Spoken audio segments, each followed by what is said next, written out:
everyone, and welcome to another video of Once Upon a Story. I'm Ariel from The Little Mermaid. Oh, sorry, I just noticed that my bow is not in the right place. Let me fix this. Ah, much better now. Today, I'm gonna read you my story and I'm going to show you the book.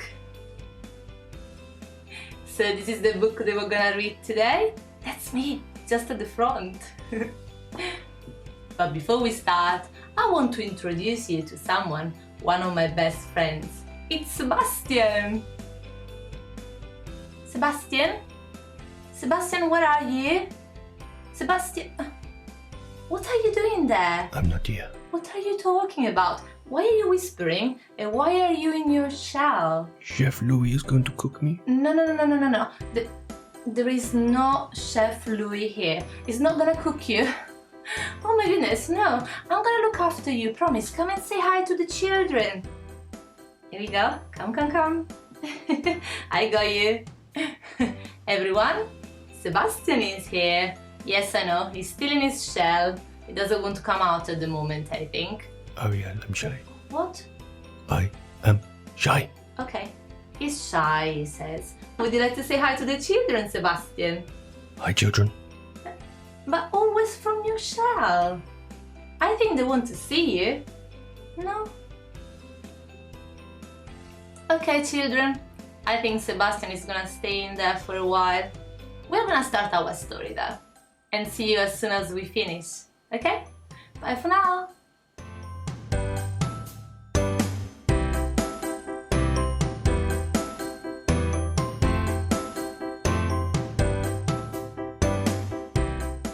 Down in the deepest ocean, there once lived a mermaid princess called Ariel. She was the youngest daughter of King Triton, ruler of the Mer people, and she had the most beautiful singing voice in the whole of his kingdom. Her father loved her dearly, but she was always getting into trouble. Ariel longed to be part of the human world and spent her time exploring old shipwrecks. When Ariel was 16 years old, King Triton arranged for her to sing in a magnificent concert, and Mer people came from all over the kingdom to hear her. That evening, however, Ariel was so busy exploring with her friend Flounder that she forgot all about the concert. She had found some human treasures and taken them to the surface to ask Scuttle, the seagull, what they were. The Sea King feared for her safety and, thinking humans were dangerous, warned her to stay away from them. Ariel tried to protest, but her father wouldn't listen. To make sure his daughter obeyed him, King Triton ordered Sebastian, Ariel's music teacher, to keep an eye on her. But it wasn't an easy task for the worried crab. One day, Sebastian followed Ariel and Flounder to the surface to watch a ship.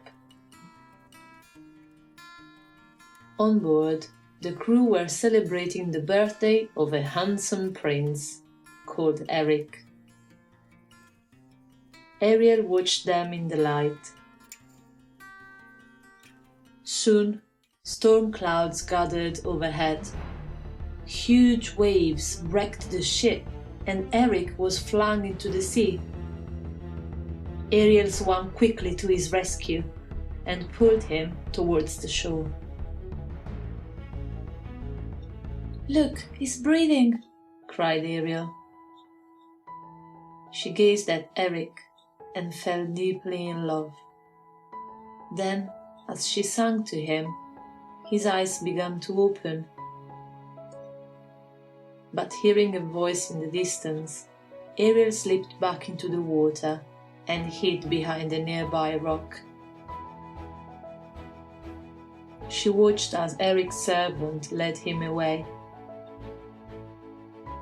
When they were out of sight, Ariel swam home.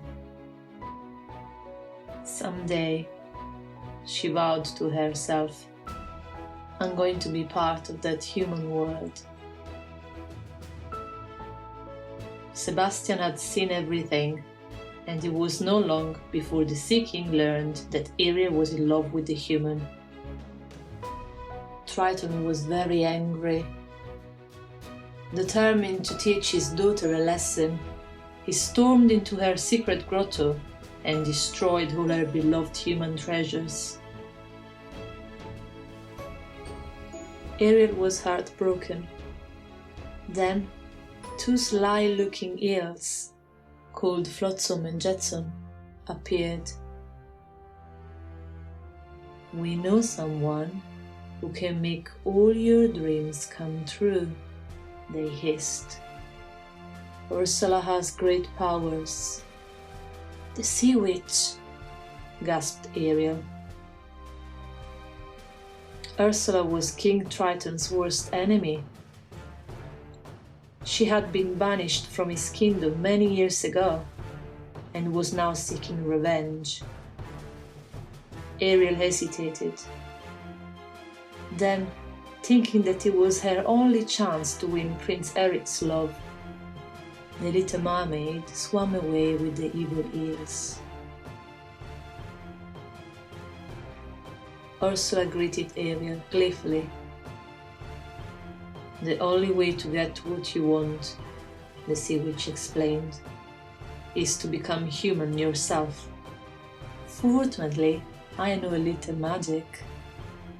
Now listen, here's the deal. In exchange for your voice, I will turn you into a human for 3 days. If Eric hasn't given you the kiss of true love in that time, you will become a mermaid again and belong to me forever. A scroll appeared in Ursula's hand. Go ahead and sign, she urged. Ariel was terrified, but thinking of Eric again, she signed. A moment later, she was walking on the seashore, a human at last. Prince Eric had been searching everywhere for the girl with the beautiful voice who had rescued him. He had almost given up hope of finding her when he noticed someone sitting on a rock. This girl looked familiar, but when he found out she couldn't speak, Eric realized sadly that she wasn't the one. Feeling sorry for the voiceless girl, he led her back to the palace. The next day, Eric took Ariel on a tour of his kingdom. They enjoyed being together, and Ariel was sure the prince was falling in love with her. Later that afternoon, when they were enjoying a boat ride, Eric bent forwards to kiss Ariel. But at the very moment, the boat was overturned.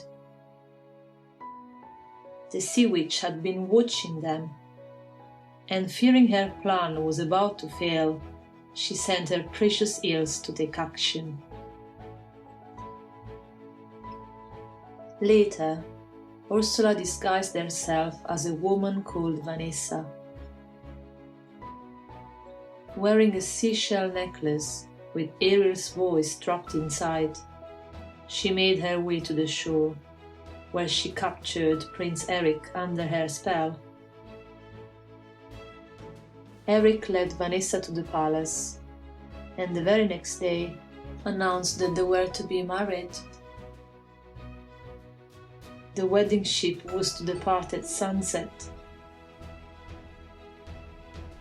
Ariel and her friends watched in despair as the sun lowered in the sky. By chance, Scuttle discovered that Vanessa was really Ursula in disguise, and he called on all the sea creatures to stop the wedding. Sebastian went to find the Sea King, and Flounder helped Ariel towards the wedding ship. Suddenly, birds swooped down on Vanessa. A lobster pinched her nose, and some dolphins sprayed her with water.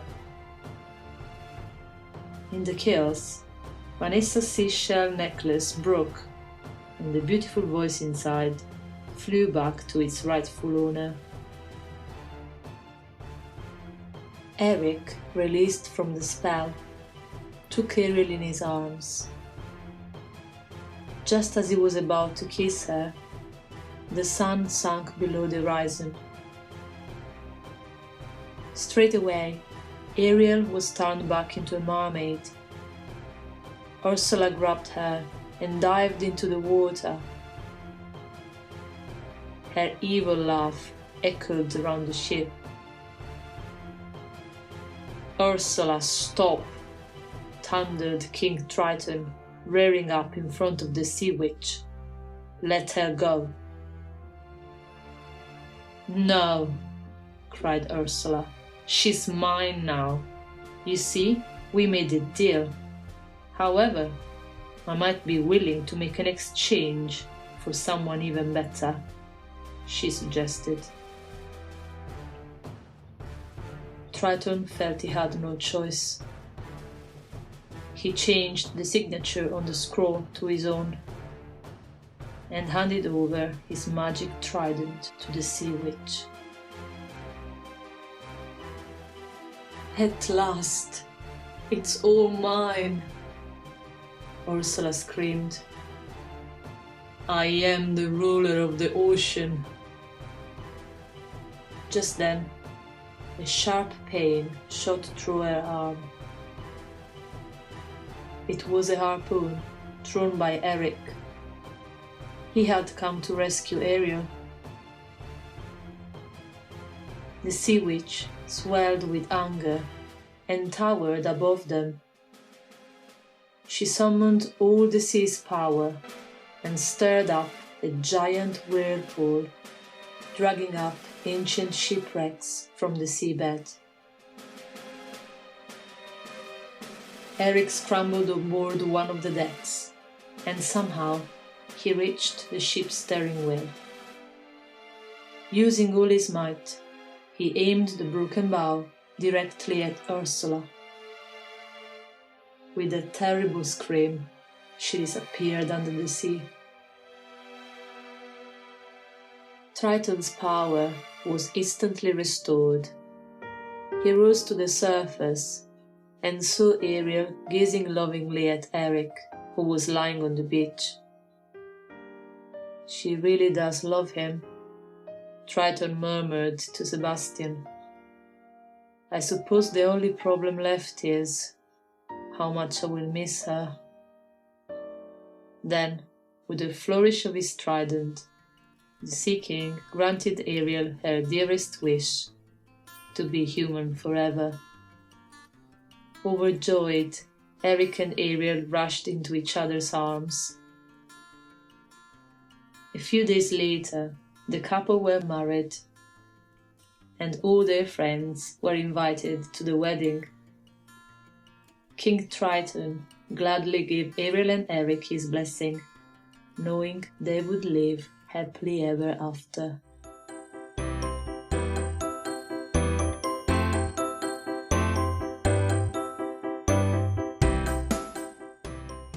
Hello again! Welcome back! Did you like my story? Sebastian is not here. I don't know where he's gone at the moment. I hope he's gonna come back very soon though, don't worry. In the meanwhile we wait for him, I was thinking to teach you a bit more of British Sign Language. I was thinking to talk about people and their clothes. You know why? Well, I used to be a mermaid.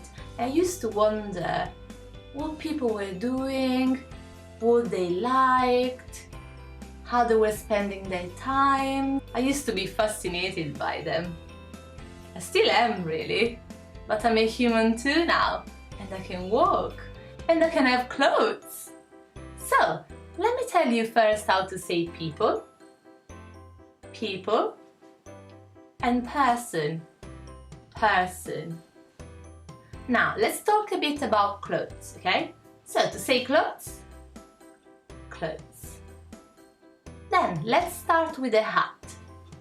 Hat, scarf, scarf, gloves. Then we can say coat, coat, shirt, shirt, t-shirt, t-shirt. And then we have dress, dress, jeans, jeans, tie, shoes, and slippers. Oh, Sebastian, you're here. Come, come, come, come. Are you still recording? Yes, I'm still recording, but I'm just gonna say goodbye to the children now. So why you don't come here as well? What are you doing still in your chair? Oh, silly. Come over here. I've got you. So Sebastian is here with us again. Are you ready to say goodbye to the children, Sebastian? Goodbye, children. Okay, he's gonna say goodbye from his shell again. It's okay, Sebastian. So see you next time, children. Stay safe. Bye.